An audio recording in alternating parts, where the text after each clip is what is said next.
Impact begins with the officers racing to get Bradford to the hospital after he suddenly collapses. But the danger isn't over yet. Russo suspects there's still another terrorist out there.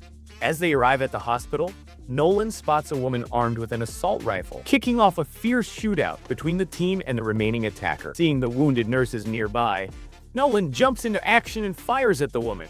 But as he pauses to reload, she gets the upper hand and aims her weapon at him. Just in time, Bradford steps out of the ambulance and takes her down with a shot. Fast forward 2 weeks, and Nolan is helping Russo with some renovation work, now wearing a new Star Wars Galaxy's Edge t-shirt. They immediately address Talia's departure, explaining her move to the ATF. Nolan admits it'll feel strange at first, but believes they'll adjust. They have to, for the sake of the show. He brings up Russo's feelings about shooting the suspect, but she brushes it off. At Diaz's place, she and Wesley are teasing each other when he realizes she's not exactly the neatest person. Back at the station, Chen checks on Bradford, but their conversation is cut short by Sergeant Gray's roll call. Gray announces that all the rookies passed their exam, though one of them barely made it with an 81, just above a failing grade in his book. Instead of naming names, Gray challenges them to reflect and decide for themselves if they think the low score belongs to them. As a bonus, they're now allowed to wear short sleeves. With Talia gone, Nolan is now assigned to ride patrol with Gray. Chen changes into her new uniform, but Bradford quickly shuts it down and makes her switch back. They head out on a call, where Bradford scolds her for assuming the danger had passed. To teach her a lesson, he reveals he planted a fake ID in the park and expects her to locate it. She successfully finds the decoy, but as she radios Bradford, it detonates in her face, part of his training tactic.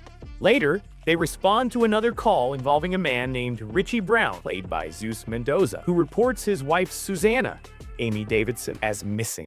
Chen wants to give him the benefit of the doubt, but Bradford reminds her that the husband is always the first suspect. Meanwhile, while out on patrol with Gray, Nolan asks if the job ever gets any easier.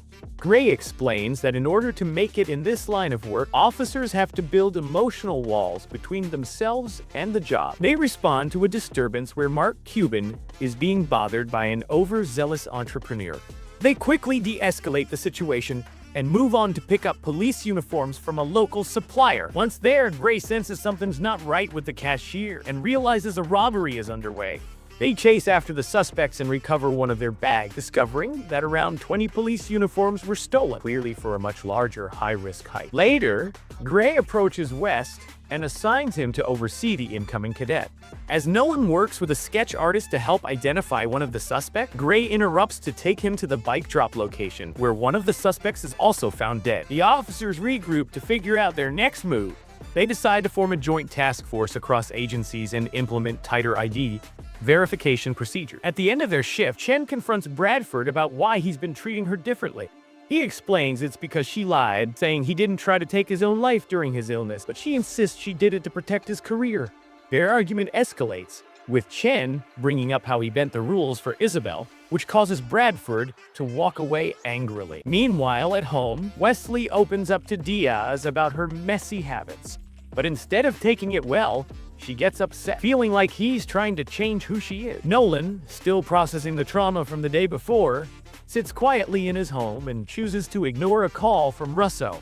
The next morning, after some officers express concern over who they're really working with, Gray announces the test results. Surprisingly, Nolan scored the highest with a 97, while West ended up with the lowest score, despite his strong background and experience. As Gray addresses the team and West quietly spirals, Russo pulls Nolan aside. She wants to know why he never returned her call, and asks him to accompany her for the day. West, meanwhile, can't wrap his head around not being top of the class, and blames his time off for his performance. He tries to put it aside to speak to the cadets, but instead delivers a very honest, personal speech.